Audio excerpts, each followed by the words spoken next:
1971 সাল রক্ত আর বিদ্রোহের এক স্মরণীয় অধ্যায়। এই বছরে জন্ম নেয় স্বাধীন বাংলাদেশ। কিন্তু একটি প্রশ্ন আজও অনেকেরই মনে, ভারত কেন বাংলাদেশকে স্বাধীন হতে সাহায্য করেছিল? তা কি শুধুই মানবতা, নাকি এর পেছনে ছিল অন্য কোনো উদ্দেশ্য? চলুন আজকে আমরা জানব সেই ইতিহাসের অজানা কাহিনী, ভারতের কৌশল আর এক নতুন রাষ্ট্রের জন্মের পেছনের সত্য।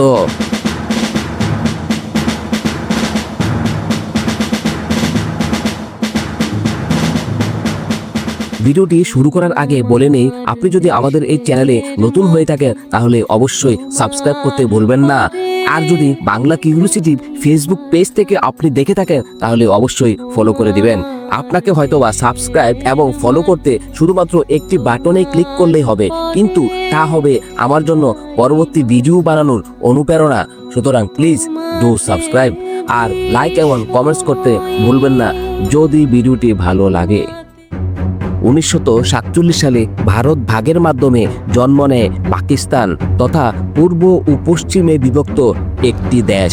কিন্তু পূর্ব পাকিস্তানের মানুষ ভাষা, সংস্কৃতি এমনকি অর্থনীতিতেও বৈষম্যের শিকার হতে থাকে। 1970 সালের নির্বাচনে শেখ মুজিবুর রহমান জয়লাভ করেন, কিন্তু ক্ষমতা তার হাতে হস্তান্তর করা হয়নি। 25 মার্চ রাতে পাকিস্তান চালায় অপারেশন সার্চ লাইট নামে নিরীহ মানুষের উপর গণহত্যা। এই নির্মমতার ফলে লক্ষ লক্ষ মানুষ সীমান্ত পাড়ি দিয়ে ভারতে আশ্রয় নেয়। এবার প্রশ্ন হলো, ভারত কেন বাংলাদেশকে স্বাধীন হতে সহায়তা করলো? চলুন আমরা তা ধাপে ধাপে জেনে নেই।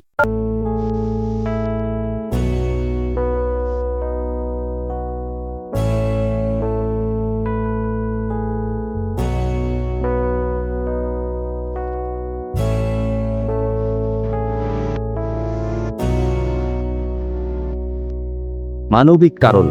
পাকিস্তানের সৈন্যদের দ্বারা নির্যাতিত হয়ে বাংলাদেশের 1 কোটিরও বেশি শরণার্থী ভারতের সীমান্তবর্তী রাজ্যগুলোতে আশ্রয় নেয়। ফলে ওই রাজ্যগুলোতে দেখা দেয় অস্থিরতা, খাদ্য, চিকিৎসা, নিরাপত্তা সবকিছুরই অভাব দেখা দেয়। এই পরিস্থিতি শুধু ভারতের মানবিক বিবেক নয়, রাজনৈতিক অবস্থানকেও নাড়া দেয়।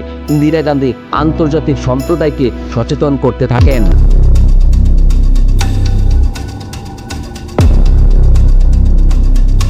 রাজনৈতিক কৌশল। তবে ভারতের উদ্দেশ্য যে শুধুই মানবতা ছিল তা কিন্তু না। তারা চাচ্ছিল এক নতুন বন্ধুসুলভ প্রতিবেশী রাষ্ট্র গঠন করতে। পাকিস্তানকে ভেঙে দিলে ভারতের সীমান্ত নিরাপত্তা বাড়বে আর কাশ্মীর ইস্যুতেও সুবিধা হবে। এছাড়াও চীন ও আমেরিকার পাকিস্তান প্রীতি ভারতকে চিন্তিত করেছিল। তাই ভারত সোভিয়েত ইউনিয়নের সাথে সামরিক চুক্তি করে নেয়, যার নাম ছিল ইন্দো সোভিয়েত ট্রিটি। মুক্তিবাহিনী ও প্রস্তুতি। দেশকে স্বাধীন করার জন্য যখন জেলে, কৃষক থেকে শুরু করে সামরিক বেসামরিক মানুষ মুক্তিযুদ্ধে অংশগ্রহণ করলো, হাজার হাজার তরুণ যোদ্ধাকে প্রশিক্ষণ দিল ভারত। সীমান্ত ঘেঁষা ক্যাম্পগুলোতে তাদের হাতে তুলে দেয়া হলো অস্ত্র। ভারত তখনও সরাসরি যুদ্ধে জড়ায়নি, কিন্তু প্রস্তুতি নিচ্ছিল চূড়ান্ত রণনীতি সাজাতে।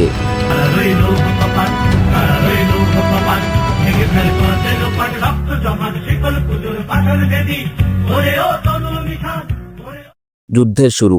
দীর্ঘ 9 মাস মুক্তিবাহিনী যখন যুদ্ধ করলো, তারপর 3রা ডিসেম্বর 1971 পাকিস্তান হঠাৎ করে ভারতের বিমান ঘাঁটিতে হামলা চালালো। ভারতের আর অপেক্ষা করার দরকার ছিল না, সরাসরি যুদ্ধ শুরু হয়ে গেল। মাত্র 13 দিনের মধ্যে ভারতীয় এবং মুক্তিবাহিনীর যৌথ আক্রমণে ঢাকায় আত্মসমর্পণ করলো পাকিস্তানি বাহিনী এবং 16 ডিসেম্বর জন্ম নিল স্বাধীন বাংলাদেশ।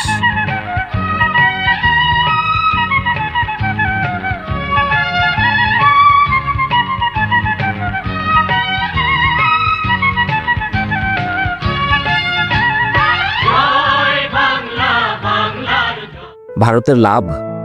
এই যুদ্ধে ভারত পেয়েছে অনেক কিছুই।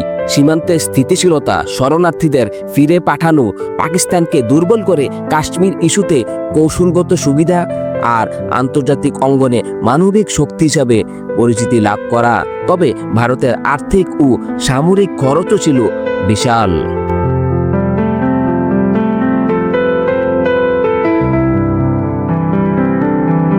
পরিশেষে বলা যায় বাংলাদেশের স্বাধীনতা শুধু একটি জাতির মুক্তি নয়, এটি ছিল একাধিক দেশের কূটনীতি, কৌশল আর সাহসিকতার ফল। ভারতের উদ্দেশ্য যাই হোক না কেন, তাদের একটা উদ্দেশ্য ছিল বলেই আজ আমরা একটা দেশ পেয়েছি, একটা পতাকা পেয়েছি। তাই গভীর শ্রদ্ধার সাথে অবশ্যই ভারতীয় জওয়ানদের আমরা স্মরণ করি, যারা আমাদের স্বাধীনতার জন্য জীবন উৎসর্গ করেছিল। গভীর শ্রদ্ধার সাথে স্মরণ করি আমাদের মুক্তিযোদ্ধাদের, যাদের আত্মত্যাগের বিনিময়ে আমরা এই দেশটা পেয়েছি। ভারত সহায়তা না করলে হয়তোবা আমরা স্বাধীন হতে পারতাম না। হয়তোবা এই যুদ্ধ চলতো আরও বছরের পর বছর, যার পরিণতি হতো আরও ভয়াবহ। এখন আমরা একটি স্বাধীন এবং সার্বভৌম দেশ।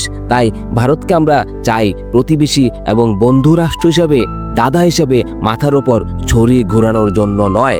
এই ভিডিওটি ভালো লাগলে লাইক দিন, শেয়ার করুন এবং সাবস্ক্রাইব করতে ভুলবেন না। আর কমেন্টস করে জানান আপনার মতে ভারতের সাহায্য কতটা বন্ধুসুলভ ছিল। জন্ম আমার ধন্য